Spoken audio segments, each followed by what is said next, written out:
বিশ্বকাপ থেকে বিদায় শ্রীলঙ্কার শেষ ম্যাচ খেলার আগে শেষ সুপার 8-এ যাওয়ার স্বপ্ন, কিন্তু কিভাবে জোড়া আনন্দ বাংলাদেশের। একদিকে নেদারল্যান্ডসকে হারিয়ে চলতি টি-20 বিশ্বকাপের সুপার 8-এর পথে আরও এক ধাপ এগিয়ে গেল তারা। অন্যদিকে বাংলাদেশের জয়ের ফলে বিশ্বকাপ থেকে বিদায় নিল শ্রীলঙ্কা।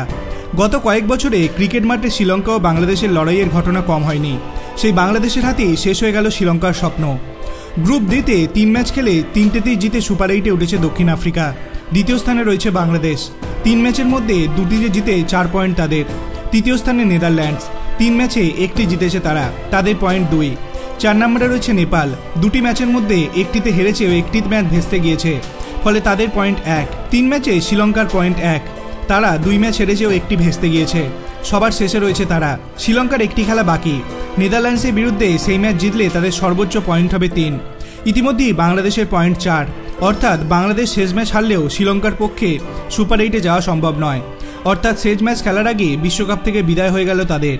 এই গ্রুপে বাংলাদেশের সঙ্গে প্রধান লড়াই নেদারল্যান্ডসের।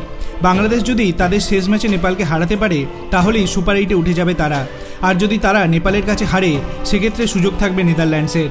শেষ ম্যাচে শ্রীলঙ্কাকে হারাতে পারলে নেট রান রেটের বিচারে সুপার 8-এ যেতে পারে তারা। অর্থাৎ পরিস্থিতি বিচার করলে এখন দ্বিতীয় দল হিসাবে এই গ্রুপ থেকে শেষ 8-এ যাওয়ার সুযোগ সবচেয়ে বেশি বাংলাদেশের। আপনার কি মনে হয়, বাংলাদেশ কি সুপার 8-এ যেতে পারবে? আপনার অভিমত আপনি কমেন্ট সেকশনে জানাতে পারেন। ভিডিওটি ভালো লাগলে লাইক করবেন, চ্যানেলটিকে সাবস্ক্রাইব করতে ভুলবেন না। ধন্যবাদ।